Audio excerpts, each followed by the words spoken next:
Hey everybody, welcome back to Lunawood, episode 22, I believe? 22. 22. I'm here as always with my buddy, my home slice, my brother from another mother, Beyond Drew. What's up, buddy? How you doing? Alright, so we're back with part 2 of our massive drop. Our, all this content that we've been building while we've been home during, we don't want to talk about it, so everybody knows. Fun time. Yeah. So what's up, Drew? How you been? Oh, since we recorded yesterday. It's been a day, man. It's been a crazy 12 hours, let me tell you. So. But I'm excited to show. I think I'm more excited for today because today is like a punch video. Like today we showed like a lot of, I don't want to say little things because like a campground, a parking lot, and a new coaster are like not small things. But today we're like showing a big coaster and like a big expansion area. So like that have been in the works for like, your coaster has been in the works for technically like what, 3 years? 3 years. That coaster, when we get to it, we'll talk about it. But yes, that coaster's been built for 3 years, and we're finally showing it off now. Right. But yeah, no, we're gonna have ourselves for sure. But we're gonna go ahead and start today over in Matejakezman area here. This is an awesome little wharf area.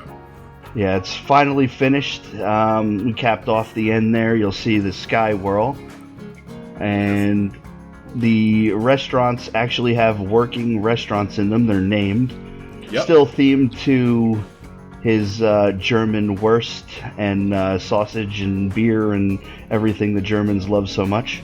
Of course.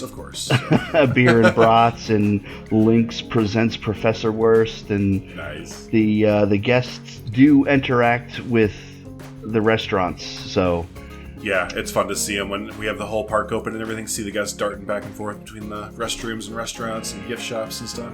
And then over here on the other side of the chairlift station, which you guys will know we finally finished that if, you saw last episode. Like 6 months ago. Yeah. And there is the Star Wheel, a nice little tucked back in there, and little plaza here with places to sit and eat, and some vending machines. Yeah. Just want to relax while your family's on the ride, or you need a little bit of a rest while you're out. Right. And I love how everything starts to butt up against each other and interact between the backstage of what is this called? Shredder. Yeah. But yeah, you start to see stuff interact between the two backstages and get some really cool views as you're sitting there of Shredder in action in the background and stuff. So I think the backstage definitely connects, and it obviously connects to the station of the chairlift for if that needed maintenance or whatever. Right. Yep. And this is also awesome. You see this in amusement parks all the time where, even though the ride platform is right here and guests can obviously just look around and see like, backstage is just, that's where we can store it's just stuff, a bunch of clutter. Yep. Don't pay attention to it though. Ride the ride and shut up. Right. Yeah. Don't worry about it. It's all good. But yeah, no, this area's been in the works for a little while now again, but finally capped off, finished up, and looks freaking amazing. And the Sky Whirl, that's been all over, I think. But it's finally got a permanent home, and just the way it looms over the area, especially from a distance.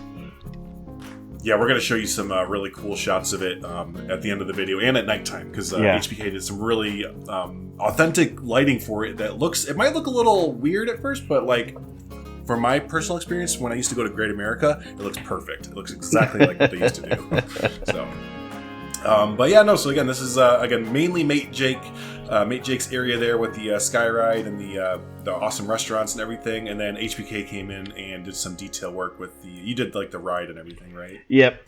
I mean, the Sky Whirl was placed, but obviously it's not functioning. But it does have a queue, and the exits into that little plaza there with the seats. Oh yeah, right. So, and I know we've mentioned it a lot of times beforehand, but just in case you all don't know, like HPK just said, this is not a functioning ride, unfortunately, because gosh, these are such classic, cool attractions. But this was built by SilentMember, so we've put links a million times in a bunch of different videos. I'll be sure to do it again, but yeah, if you like this, go over, support that man's building there and download this and favorite it and all that fun stuff. Because these are amazing rides. You don't see them really in any parks anymore, but they are an amazing classic attraction. So. Yep. So cool. All right, ready to move on to the next thing? Yep. Let's do it. Lunawood transition. Patented. Yeah, so here we go. Here it is. What is that big yellow purple monstrosity in front of us there? It's very old coaster, but it's not old at all. It's new to the park, but, well, I guess new in the mid-2000s. It is a B&M Floorless Coaster. Nice. We named it Thunderbolt because that is a generic theme park roller coaster name. Yep. And that's what we are. That's what we do. Whenever we're trying to think of a name, we like HBK will literally send a link of like generic amusement park names, like a website, and we just like Thunderbolt. That sounds good. The inspiration for this roller coaster is one of my favorites. I'll never call it Bizarro. It's always been Medusa for me at Six Flags Great Adventure. If you guys on the opposite coast that go to Six Flags Magic Mountain, Scream is a mirror image of parking lot coaster. Yeah, it's a mirror image of the Medusa coaster, or Bizarro, I guess. And it's the biggin, traditional. It's got all the same elements that those coasters have. But the station, obviously, this is a modern station, a modern ride. Right. And so we're kind of getting out of that American Adventure kind of rustic aesthetic and moving into a more modern. Yeah, this would have been the first land expansion outside of American Adventure. Right. The American Adventure is just about finished. There's a few areas that need a little bit of tidy up, but we thought it was finally time to move outside of American Adventure. And as far as the lore goes, which we got a lore video we're planning too, it'll explain, the expansions and when everything was built. And yeah, this obviously comes in the mid-2000s. What was it? Medusa was the first one, and that was 1999. And then they started coming out with them here and there, and Lunawood was like, yeah, we need one of those too. We'll take one as well, please. So, yeah, and I love this plaza that you have here with the Iron Claw interacting as the centerpiece kind of thing. That's awesome. With the roller coaster in the background. And we'll take a look around the queue. And because it's, like I said, I went into crazy detail with this ride, the custom supporting. And people are going to ask, is the... Sorry, my phone just went off. Hello? Hello, I forgot to silence it. Noob. I know people are going to ask, how did you make your sign here? That's art pieces. Nice. And it's probably a little bit of an old technique. Like I did say, this coaster was made... Actually, I built this roller coaster. This is the first thing I built after I built the entrance buildings. That's how old this coaster is. Oh my gosh, yeah. So it's we've been hiding it for 3 years. Yeah, I custom supported this thing initially. We didn't even have the custom supports yet. It was all art pieces. So I had to go in and re-support it with the custom supports that we got. So you saved something like 2,000 pieces. Yeah, initially it was like 3,500 pieces. Now it's down to, I think, just over 550. That's crazy. Yeah. But I love this queue in the worst way possible, by the way. Oh, yeah, just... switch back, shade cover. and like I said, that's exactly what the Medusa Bizarro coaster is. Right. It's a bunch of cattle pens. There's like 3 or 4 cattle pens that are sprawled out underneath the layout of the ride. And you get really cool interactions with certain elements as you're waiting by them, just like in the Medusa ride or Bizarro. Right. And then when you get to these parts where you're just baking under the sun until the next cattle. Yeah. Oh, there's no trees. We forgot to get rid of Frank there. I saw he's just shooting people as they come in. He's like, "You're coming into the ride? Don't think so." But you're alright, you get some awesome... I mean, even though, like, yeah, it's a pretty generic theme parky queue with, like, no theme, obviously, but I think part of the theme is just how much interactivity you get with the coaster and the line and everything. Yeah. So, yeah, we'll fly through here. There's the next cattle pen, so that's 2. And then on the side, we didn't mention it yet, but on the side here is your Fast Pass. Yeah, that's the Fast Pass lane, which is closer to the entrance, and they basically allows the guests to bypass all the cattle pens.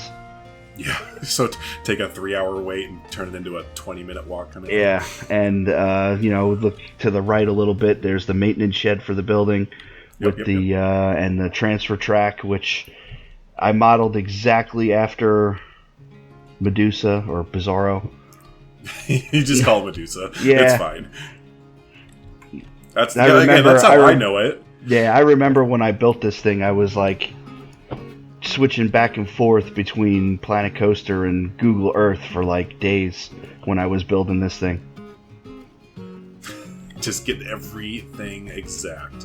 Yeah. But no, I remember this coaster as being Medusa from RollerCoaster Tycoon 2 days. So that's how I'll always remember it. And I got a note out of the station here. Not that anyone in real life would care, but you get some great views of the park. Yeah. Looking over, whoops, I shoot too much. Oh, and there's something we didn't even, I totally missed it. We did. We completely forgot about it. We'll talk about that in a minute. Okay, on our way out. Because that's when you would see it realistically. Do we want to take a ride on it, or wait? We'll take a ride on it at the end. Nice. All right, so excuse me. Just jump over everyone. And this was actually a really cool technique that I found after with some trial and error here with the exit path. You guys probably... maybe some people figured it out. But normally if you're doing this, it won't let you go underneath like this. Oh, yeah, close. That's true. The limitations are usually too great. There's a way to do it. You can do it from the level underneath going up, but you can't do it from the level going down. It's a little complicated. That's such a Planet Coaster thing. Yeah, it's a little complicated, but you can obviously you can get it done. Right. And then when I had this plaza here, I had the idea for the fountain in it, and then I sent you guys a picture, you and Fisherman. I was like, it needs something more, and you're like food carts, and I was like, perfect. Yeah, just those little theme parky details that you see spread around. And it's so true, too, because like I remember from going to Cedar Point last year, like just how many vendors and shops and buy me and food there is just like everywhere in your face all the time. And we didn't even talk about it, but we can on our way out after we talk about Lightning Strikes, the Lightning Strikes Emporium. And I got my little custom sign there with my lightning bolt. Yeah, that's so good. It's a little cheesy, but theme parky, you know. That's exactly what it would be like. Oh yeah, it's a great little gift shop for Thunderbolt. And there's all three. Like there's the Hat's Fantastic, the balloon shop, and all three of them are in there. Nice. And nice. It's and you get some kick-ass views of that and Pioneer too. Yeah, a little bit of everything, and that's what HPK and I keep noting as we're like before recording, just looking around the park. It's like, man, the views are just really starting to catch up. I guess once we start to put everything together, it's just like, wow, what a theme park. And it's like we don't even really plan it out. Where it's like, hey, this has to go here. We just build it, and it just happens to look awesome. We're not that smart. Yeah. It's all happenstance, so. But no, dude, yeah. Again, this has been a long time coming. We've wanted to show this coaster off for such a long time. Yeah. And finally, after 3 years, we can put it in the park and show it off in all of its glory there. And again, don't worry. At the end of the episode, I'm sure most of you are going to skip now to the end of it. But we're going to do an on-ride of this, and it's a great ride. Don't skip. Watch the whole video because there's a lot more content before we get there. Speaking of. Real quick before we do that, just when you get to the gate, yes, just look down the thing to the right, and you'll see I call this the hallway of advertisements. Oh yeah, there you go. all the sponsors. The buy me's. Yes, exactly. So it's you're walking on the way, and obviously this road that a little bit of lore here. The road that we're on is initially a backstage road, but when they needed to make room for a land expansion, they decided to repurpose it. It's still a backstage road, but off hours. That's why there's a gate there. And as we expand further down the direction that he was just looking, there'll be another gate at the end of the expansion. Yep, exactly. So you see this a lot in real parks, that especially older parks, that once they might have had an original boundary, but they kind of bought land or just expanded past it, and they'll still keep their main backstage road because they kind of have to. Like this is literally, this road right here is the main artery for logistics in the park. It can't leave, kind of thing. So yeah, it goes from the backstage we're about to look at to the backstage up on the front where the shipping and receiving is, the administration building, the water tower, all the mechanical buildings and storage, and there's going to be more of that where we're about to look. And this road connects it, but they had no choice. They instead of repaving a whole other road and making the backstage road go, they just said, we're going to do it the cheapest way possible and repurpose the backstage road. Yep. So and in real life, I wish we could get it. This road would be like really dinged up and not great, and maybe even have some like cracks and stuff like oil stains and it's totally a maintenance road that just happens to have guests walk across it. So, but all that alluding to the backstage area. You ready to take a peek behind curtains? Yeah, we're about to. All right. Okay, so here we are in the very, very back of the park. This is as far back in the map that you can go. And it is going to be where our main, huge backstage area is. Also, this was the initial backstage for the American Adventure. Right, yes, exactly. So this is the biggest backstage area and also the original one. We've shown off a backstage at the front of the park that is more modern, and it was a more relatively new expansion that they needed, kind of thing, because the park got so big. But this is going to be more not as pristine as the front backstage, pretty much. So, but as you come in here, we're entering in a back road, and there's also these railroad tracks here, which HPK, you put those in, and I think we're just they're just for aesthetic. It's we'll ballast them up, and once we get back here, and we'll doctor it up and make it look like we'll put a fence in, and it's not actually a ride for the park. Like a park. It's an actual train line that was there, and the highway goes alongside it, and obviously there's access to the highway for the back of the park where your 18-wheelers and all the big trucks will be able to get into, because the way that the new parking lot is set up, they can't enter from the front. Yeah, no, it's too small for 18-wheelers to enter safely. So this is where the big loads would come in from the back area here. So, but first here you have a employee entrance. So this is actually I stole this from the front of the park, basically. Yep. Brought it on over. No need to rebuild the same thing. Yeah, which you'll probably hear him say a lot in this area. Oh yeah, I think I built literally 2 new buildings my entire time I had the park. Otherwise, it was just repurposing old stuff we had. So this little bit over here is, I know it seems really random, but this is a lot of my inspiration came from Dorney Park's backstage and my home park, Six Flags Great America's backstage. So those are my 2 big inspirations. Great America has this little area right off their employee entrance that is an old parking lot that they set up for employee hangout areas. So that's why this little structure is just over top of old parking lines. That's just taken from real world, because I think it's just an area that wasn't being used as a parking lot really anymore. And they're like, our employees can go smoke over there, I guess. Yeah. So that's what that is. So there's that. And then, as we enter in here is our main employee parking lot. which once again we'll fill that with cars, but not until the very end. No reason to waste PCU and GPU resources on stuff that doesn't matter. So 100%. So there is that, and then off to the right hand side, a little bit of lore. We have a old parking lot that's not in use anymore. For throw out a reason here, and I'm sure it would be viable, you know. But a lot of the that's right, I forgot. My main reason for it being is that Thunderbolt got built. Yeah. And they needed some room.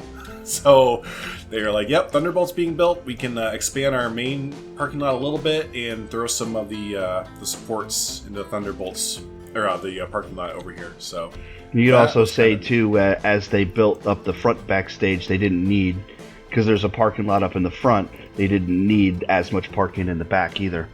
Totally, yeah, exactly. They could have moved offices to the front of the parks, and this might have been like an old office area parking, but not anymore. So, but yeah, no, I thought it'd be kind of a fun little idea, because you see parks do this a lot. Well, they'll, you know, we talked about a parking lot coaster for Scream. You know, this is kind of the same thing, a little bit, partially. So, yeah, there's that, and I just love it. And it's and being that it hasn't been used and the park doesn't care about it, it's overgrown and the lines are faded, and you know the cement is cracking and deteriorating, and obviously the fences are falling apart. Yep, whatever happens.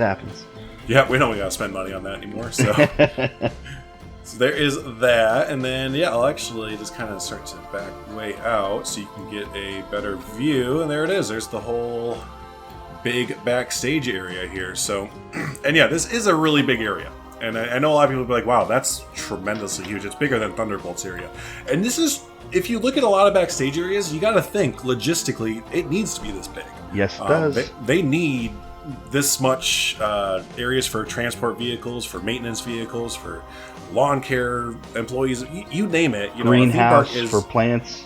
Yeah, exactly. I mean, a theme park is almost a mini city working day in, day out. You know, they have, you name it, they have it. So, backstage areas are freaking ginormous. And again, I've worked at, Disney and different water parks and stuff like that, and I've seen backstages. Disney's backstage looks just like this. Sorry to ruin the magic. Water parks, theirs look like this and stuff like that. But so this is going from my brain there and from Google Images, but I think it turned out pretty accurate to what I'm used to seeing, at least. Yep. So. As we come in here, each building does have a use there. I didn't just put random buildings in. This was one of the only buildings that I actually built. This is a employment and recruitment office. So if you are a new hiree, you would come and park over here, and then kind of go in and fill out paperwork and watch training videos. Videos. Yep. So just a dumb little office building that you would waste 8 hours in and never get it back, kind of thing. Next to it, as HPK was saying, we have a little greenhouse or green area here with our landscape materials. Mulch and dirt and rocks and blah, blah, blah, blah, blah. Yep, definitely got to have a place like... It looks a little bit empty now, but obviously the park is open, so they're not replacing everything. That would be more of like an off-season thing. Yeah, where 100%. They go, where in the spring they go and remulch everything, and right. And then during the summer, they'll just refill what they need to, or build what they need to. So that is what that is there. We have a water tower, which would be in use for this backstage area, just in case trucks need to fill up with water or anything and distribute it throughout the park. Or it could be water for the back end of the park as well. Yep. This little area right here is a construction and operations office area. So for future park plannings, you'd have like construction managers and area managers and stuff like that meet in these trailers, and then put plans together and stuff like that for future park operations. And they'd hold materials in here to build like models or just whatever they need, kind of a little construction office. And that's shown with the wood back here that they're building, like, models and whatever they need to for themselves. A little storage area of just crap that probably hasn't been touched in years, to be honest with you. Just a forgotten corner. What else were you looking at here? Have your propane tanks. Propane. Absolutely. Gotta have some gas there. And then little warehouse buildings. These are for maintenance, mainly. One of them actually has an interior on it to show this as well. They both originally had interiors to them, but we decided that was not a good use of pieces, basically. So we reduced it down to one, and this is like your where they would repair the old skee ball and video games and stuff like that. Yep. So. But yeah, that's what both those buildings be, just general repairs on little things like that. We have HBK's comm tower, or cell tower here.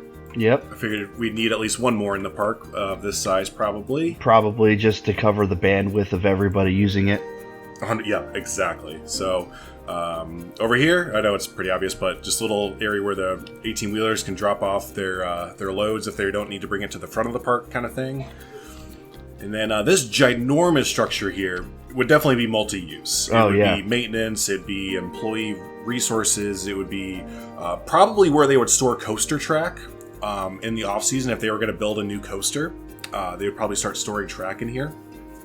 And yeah, but mainly, again, just big multi-use building. Yeah. So there is that. You have a little bit over here, a little bit of lore of unused or Pioneers repair pieces. Definitely. Like if anything on Pioneer needs fixing, they can just... And speaking of Pioneer, here's a little backstage access right here. Goes into Pioneer's backstage area over there. So all connected up. And yeah, and then here is the front area here where you have some just a lot of storage buildings, mainly, and just a lot of it's just maintenance. Like, a lot of it's dedicated maintenance buildings for either certain areas of the park, a certain.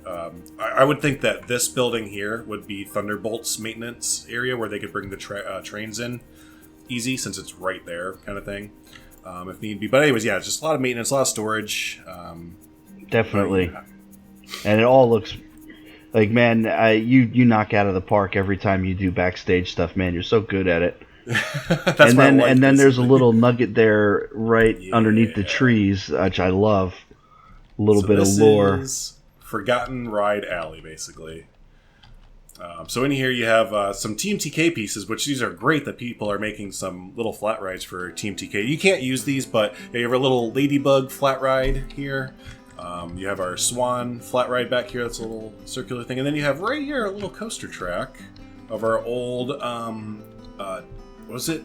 Was it the side friction coaster? Yes, yeah, the side friction coaster. A little bit of track that's left over that they couldn't get rid of when they redid the action zone. We said there was, in the lore of the park, originally there was a really classic attraction that nobody cared about that was really rickety and old, and in the 80s they said just slap some concrete down, remove that, and let's get some new stuff in there. And they removed that side friction coaster because ridership was down and it was rickety and falling apart, and so you can picture right here the action zone.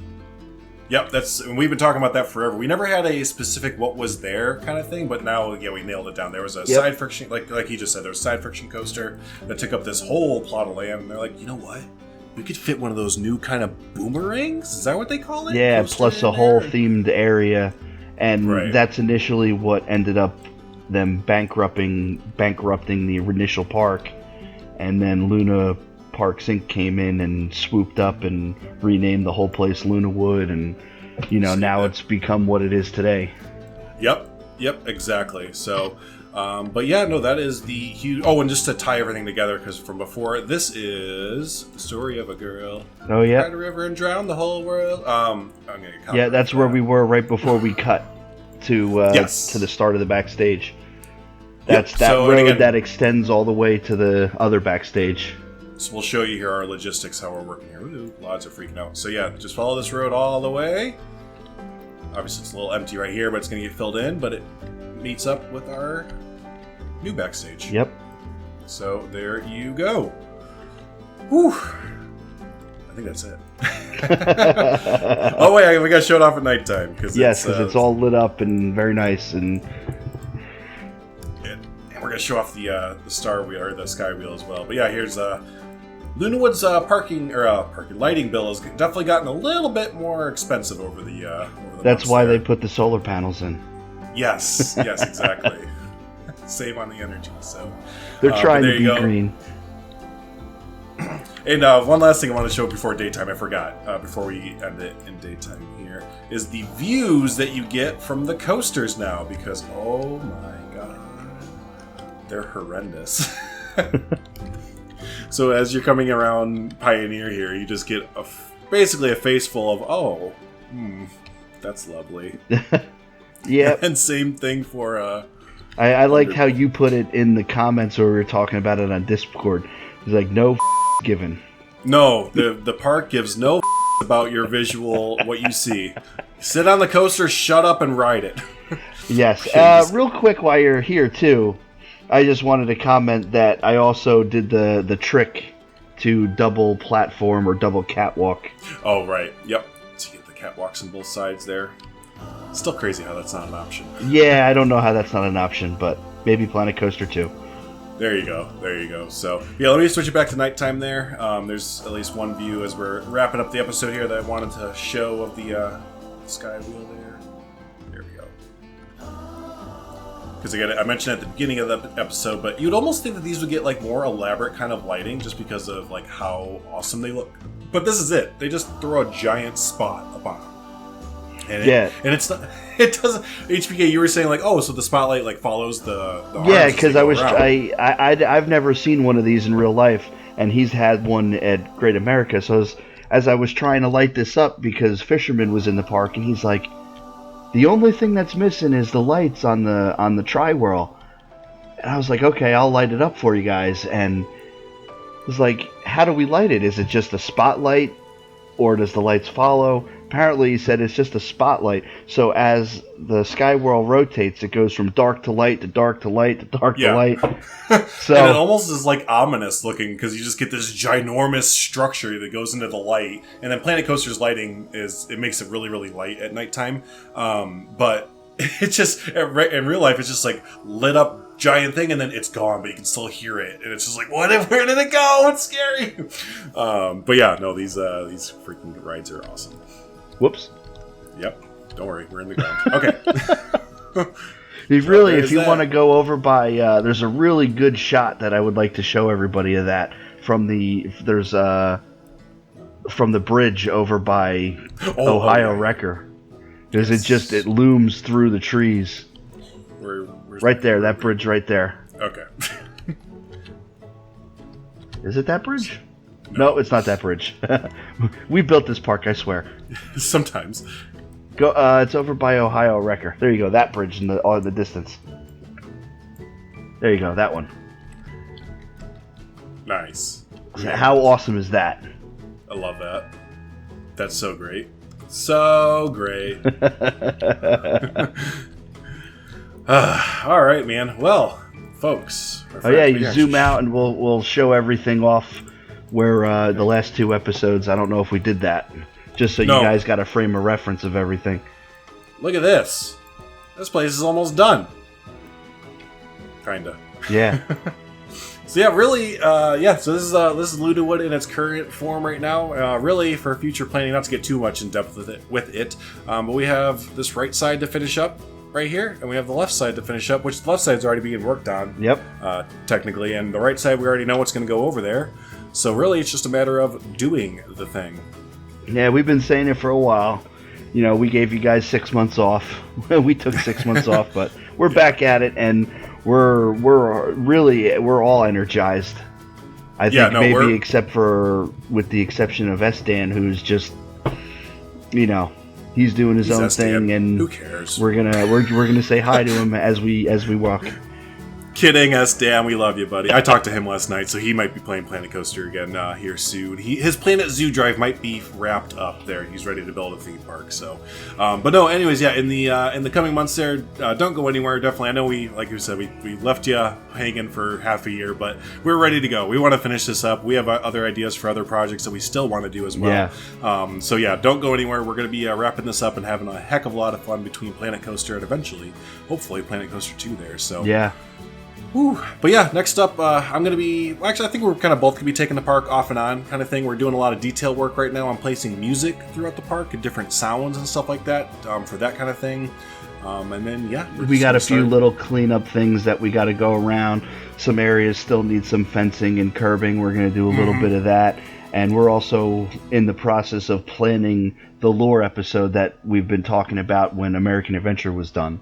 Which American Adventure now is about 99% done, so we feel we can get on with planning that for you guys. Yeah. Yep. So, all that being said, there's a lot of stuff coming. So, if this is your first time hanging out and you are loving Lunawood so far and you haven't already, be sure sub to this channel. This is the only channel that Lunawood videos come out for now, and also like the video as well. It helps support the channel, helps the video as well. You guys got any comments or suggestions? Keep it going in there. You know, we always love to hear what you guys think. Heck yeah. Definitely. So, awesome. Well, hey, everyone, thanks so much for hanging out. I always do appreciate it. And until the next episode there of Lunawood, y'all have a good one. Take care.